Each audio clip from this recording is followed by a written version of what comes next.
Okay, so we're here with Jordi Vilasuso. Why Hey. don't you give us a little background of when you decided you want to start acting and When I came out of the womb.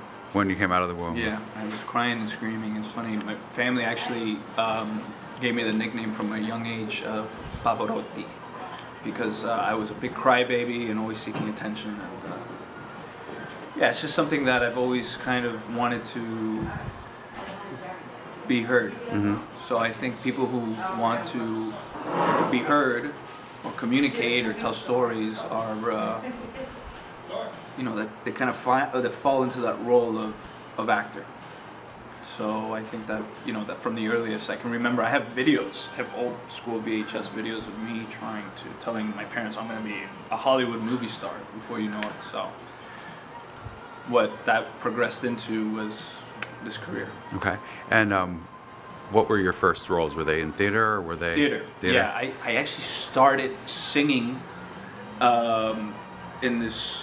I went to a Catholic school, and they just started a drama club, and I started in this play called Pete's Little Luncheonette of Terror, which was a spin-off for a younger audience of Little Shop of Horrors. Mm-hmm.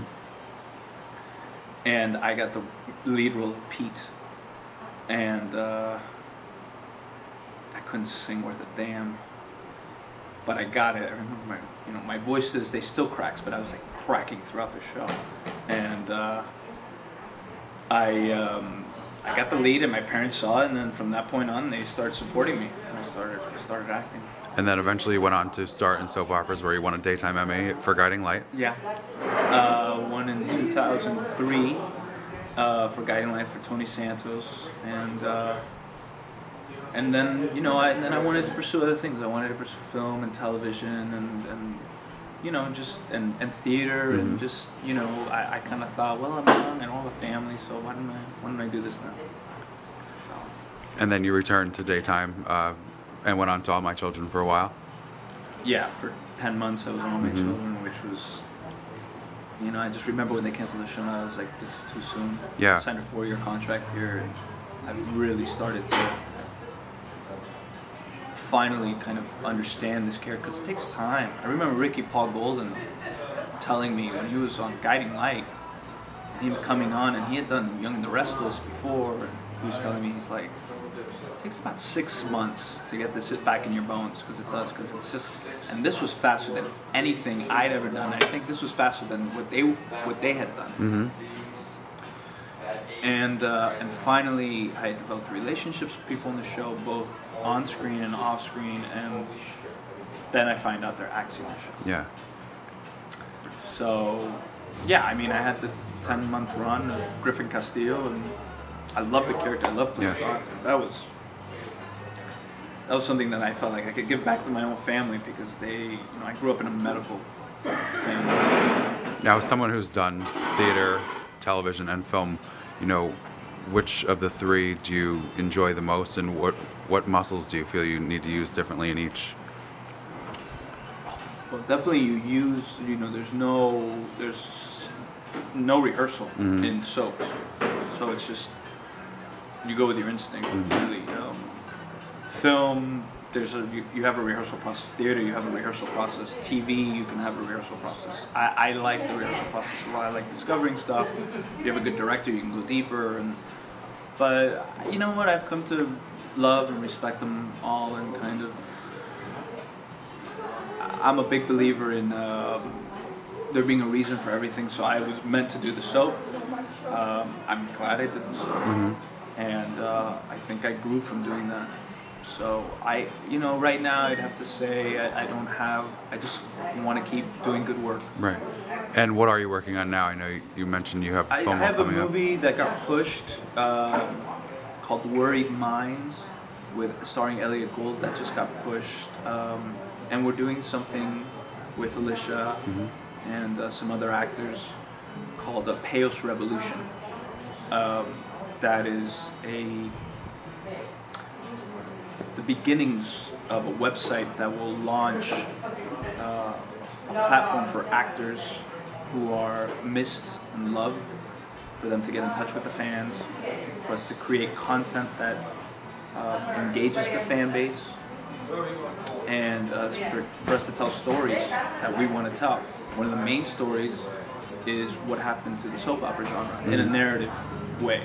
We have a movie on board called On Air, which is kind of the story of what happened in One Life to Live and All My Children. I remember Lish talking earlier about how you had the people from One Life to Live and how the All My Children people found out. And I thought that's so cinematic right there. And this is what they're dying to see. Like, not everybody knows that story.